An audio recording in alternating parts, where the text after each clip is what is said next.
We bow out of Afcon under 17 as we lose to Morocco 3-1 in the quarterfinals, but the boys can leave with their pride. They can leave with their heads held high.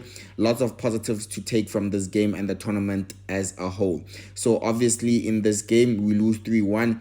The game started off well for us. We dominated the first half, but a mistake at the back meant we were punished. And three mistakes in this game, actually 3 goals. We were punished and we were not clinical enough with our chances. In the first half, we dominated so much that at some point possession was 74% to us, 26% to them. 8 shots that we had, more than them, more than their 5. 3 shots on target, more than their 6, more than their 2.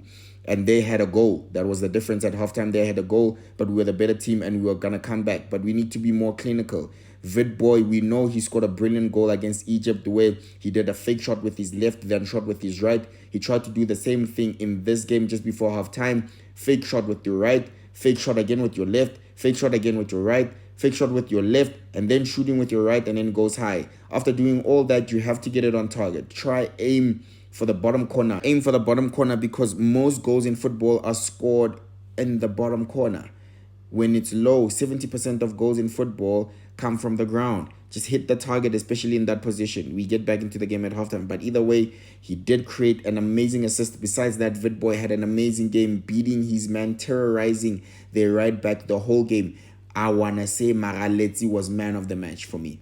Maraleti was absolutely amazing in the middle of the park, just spraying passes, diagonal passes left and right, and he was finding Vidboy time and time again with that passing range that he has, and his control in the middle of the park was absolutely excellent with his partner Mlangeni was amazing. I think the middle of the park is where we dominated the game. And Vidboy's connection with Botlhoko, the amount of times they find each other is absolutely it's absolutely amazing. Like it's crazy to know that they combine so much as a striker and a winger. It's very, very important to do that. Now footballers struggle at the top level to find someone that they connect with. We know it was Haaland and KDB recently, but since then, Rasmus Højlund and Garnacho don't find each other a lot. They don't even pass themselves a lot, things like that. So for me, lots of positive to take. The goal by Botlhoko, again, brilliant diagonal ball from Maraleti to Vidboy. Vidboy controls it, cuts inside, cross, and it's a lovely cushioned header by Botlhoko to control it. Doesn't put too much pace on it. He uses the pace on the ball to just direct it to the far post. What a goal. We're back in the game.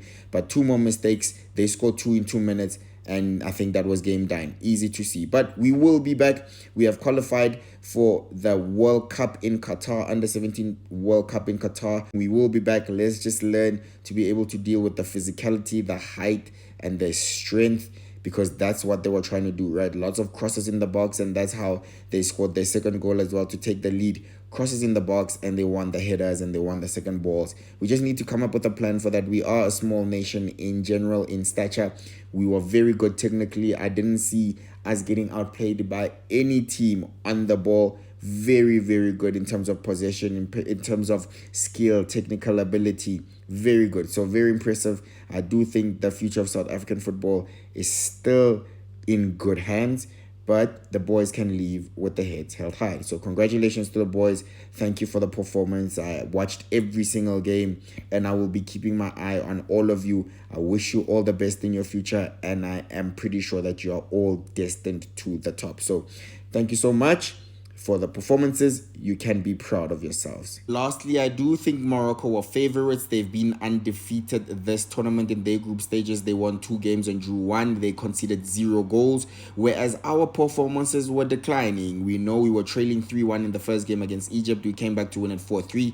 That's 4 goals in 1 game. But then we didn't score against Cameroon, the draw 0-0. And then we also lost to Burkina Faso 2-0. So we didn't score for 2 games in a row. After our first game, the goals dried up, and also our performances dipped because we went from a win to a draw to a loss. So it was always shaping up to be a very difficult game, but I was very impressed with how we started the game. Like I said, completely dominated Morocco. Even though they took the lead, we were the much better team. And in the second half as well, after still training, we came back into the game and showed them that, it wasn't easy. We didn't give them a walkover. They had to work hard for their win today. So with that being said, we just need to like learn from our mistakes, cut mistakes out of our game, and learn to be clinical. I think South Africa in general has always struggled to find a striker that's clinical, but it's not too bad. Butluko had 3 goals in this tournament. He did miss a penalty, but he did score 2. Vidboy, I know, has 2 assists in this competition, a goal and also about 2 penalties, one as well. I mean, one that we converted. So I don't know. I think there's lots of positives to be taken. I think lots of players put in a good shift and put in a good CV for themselves. Hopefully there were scouts. Obviously there were scouts that were watching, but 16 and 17-year-olds played in front of the TV, in front of the nation. They did very, very well. Very proud. So very, very proud of all the Amajimbos. Very proud.